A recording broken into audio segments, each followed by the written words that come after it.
Assalamualaikum warahmatullahi wabarakatuh. Alhamdulillahilladzi qad wakafa, wassalatu wassalamu ala habibil mustafa wa ala alihi wa ashabihi min ahli sidqi wal wafa, amma ba'du. Saudaraku kaum muslimin wal muslimat dimanapun berada yang menyaksikan siaran ini, wabil khusus seluruh jamaah Masjid Al-Ikhlas Perumahan Batang Nirwana Residen, semoga Allah Subhanahu wa taala memuliakan kita semuanya. Alhamdulillah, hari ini kita sudah 17 hari di bulan Ramadan. 17 Ramadan sering kita peringati dengan peringatan nuzulul Quran. Kenapa kita peringati peringatan nuzulul Quran pada setiap tanggal 17? Padahal Al-Quran diturunkan oleh Allah Subhanahu wa taala tidak disebutkan malam 17. Ada yang malam tanggal 24, pendapat yang pertama. Pendapat yang lain mengatakan tanggal 27. Nah, ternyata sejarahnya, dan ini diperingati di kita di Indonesia, karena waktu itu Indonesia merdeka pada tanggal 17 Ramadan. Nah, jadi untuk membangkitkan semangat itu, semangat cinta tanah air dan semangat cinta kepada Al-Quran, maka diperingatilah malam nuzul Quran pada malam 17 bulan Ramadan. Hal ini tidak masalah selagi momentumnya itu, ya. Jadi memperingati nuzul Quran artinya mengambil hikmah dalam momentum semangat untuk mencintai Al-Quran dan semangat untuk mempelajarinya. Nah, alhamdulillah, semoga kita termasuk orang-orang yang cinta kepada Al-Quran dan orang-orang yang senantiasa semangat untuk belajar membaca Al-Quran. Kalau bahasa Ustadz Ma'ruf, tadarrus, ya, darrosa yudarrisu tadrisan. Bukan hanya tilawah, tetapi mempelajari bacaan dari sisi tajwidnya, membenarkan makharijul hurufnya, sifatul hurufnya, kalau perlu nada atau lagam, ya, wazannya, timbangannya itu diperbaiki. Nah, kemudian kita pahami isi dan maknanya. Nah, berhubungan dengan hal ini, sekarang kita sudah hari ke-17 di bulan Ramadan. Ada satu rutinitas yang menjadi kewajiban mengiringi ibadah puasa di bulan Ramadan. Ini disebut dengan zakatul fitri atau zakat fitrah. Secara umum, zakat ini bagian daripada infak wajib. Ya, karena infak itu ada dua, ada infak sunnah, ada infak wajib. Infak wajib, infak sunnah. Infak wajib zakat mal, zakat fitrah, itu infak wajib. Infak sunnah sedekah, ya, kemudian wakaf dan selainnya, ya, nafkah kepada orang-orang yang membutuhkan, artinya sedekah dalam bentuk sosial. Nah, ada setiap bulan Ramadan kita sering mendengar istilah zakat fitrah.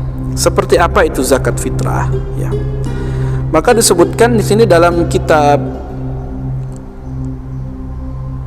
ya, dalam kitab Fathul Qorib, tajibu zakat al-fitri, maka diwajibkan melakukan zakat fitrah bi awwali lailatil id fil adhar.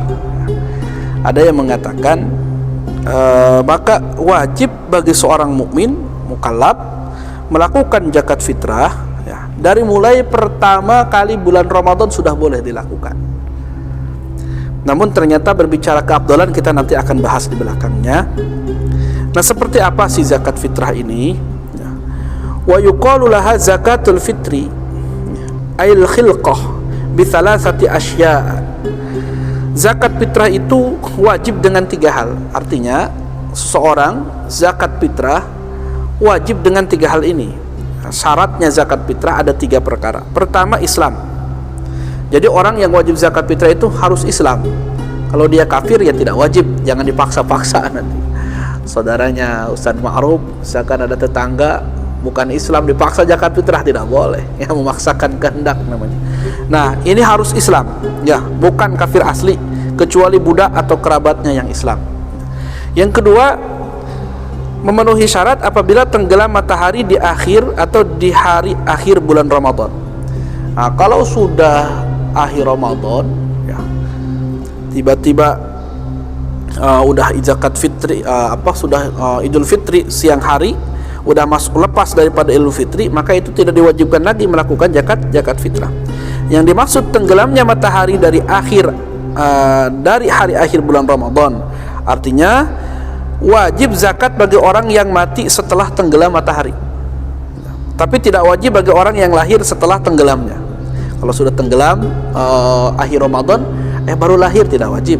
Tetapi bagi orang yang meninggal dunia, ya, bagi orang yang meninggal dunia setelah tenggelam matahari di akhir bulan Ramadan, maka tetap wajib membayar zakat fitrah.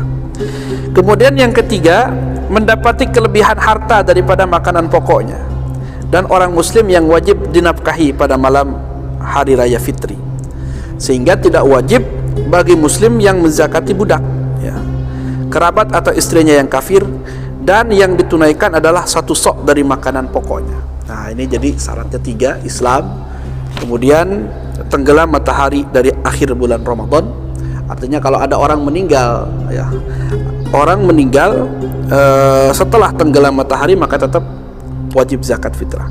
Nah, ada orang bayi, ya, misalkan lahir setelah tenggelam matahari di akhir bulan Ramadan, maka tidak wajib, kecuali yang lahirnya sebelum tenggelamnya matahari di akhir bulan Ramadan, maka dia tetap wajib untuk dibayarkan zakat fitrahnya. Maka bayi yang umurnya baru 1 bulan saja itu sudah wajib di zakat fitrah kalau memang mampu orang tuanya. Kecuali yang tidak mampu, tidak usah dipaksakan. Karena ada orang yang bagaimana saya untuk zakat fitrah, nggak ada. Jangan untuk zakat fitrah, untuk makan saja nggak ada, maka dia tidak wajib zakat, tapi mustahik, berhak menerima zakat. Nah, ini tentang 3, ya, siapa saja yang diwajibkan zakat fitrah, 3 hal ini. Nah, kemudian ada pertanyaan, dengan apa zakat fitrah? Tadi kita bahas adalah dengan kebutuhan pokok. Kebutuhan pokok di setiap negara berbeda-beda. Kalau dulu di Arab kebutuhan pokoknya gandum, ya. Nah, kalau di kita kan bukan gandum, beras, gitu. Maka tidak ada istilah ini, jangan kita terlalu rigid dan membuat rumit, gitu. Kebutuhan pokok di sini bisa jadi beras, bisa jadi uang, bisa jadi gandum. Nah, kalau uang kebutuhan pokok bukan, ya, pertanyaannya. Beras, gandum itu kebutuhan pokok. Maka para ulama kemudian berijtihad, karena di setiap wilayah berbeda-beda kebutuhan pokoknya, tetapi ukurannya sama, tetap 1 sok. Kalau di Arab gandum, kalau di kita ya beras, ya 1 sok itu kita udah ada takarannya khusus dari Badan Zakat Nasional, Badan Amil Zakat. Nah, bagaimana sekarang zakat dengan uang? Apakah diperbolehkan apa tidak? Nah, ternyata ini jadi khilaf, jadi perbedaan pendapat. Namun menurut mayoritas ulama tidak diperbolehkan. Namun ada satu pendapat, Imam Abu Hanifah memperbolehkan sedekah zakat fitrah dengan uang. Karena sekarang uang sudah jadi kebutuhan. Kalau ditanya orang mau beras apa uang? Uang. Ya, sudah jadi kebutuhan. Nah, silahkan saja mengambil, tapi kita jangan gado-gado dalam hal ini. Mengambil madhab di satu sisi, saya mau gampangnya aja lah, ngambil madhab Imam Syafi'i kalau gampang, di satu sisi ngambil madhab Imam Maliki, di satu sisi ngambil madhab Imam Abu Hanifah. Jadi gado-gado nanti itu, jadi talfik. Namun melihat hal ini, ternyata kita harus lentur, elastis. Tidak boleh memaksakan satu kehendak, kalau beras harus beras toh.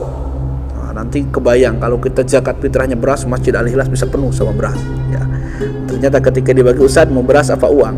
Nah, Ustaz Ma'ruf, uang sajalah, beli sayur. Allah karim. Nah, di sini ya, jadi ada ulama yang memperbolehkan dengan uang, ya. Nah, ini karena kalau disebut bid'ah, tidak ada.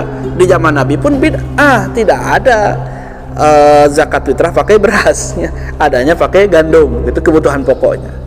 Nah, mungkin ini bisa menjadi bahan pertimbangan bagi kita agar kita elastis dalam hukum, seperti ulama sudah memberitahukan. Terakhir, siapa saja sih yang berhak menerima zakat fitrah, ya.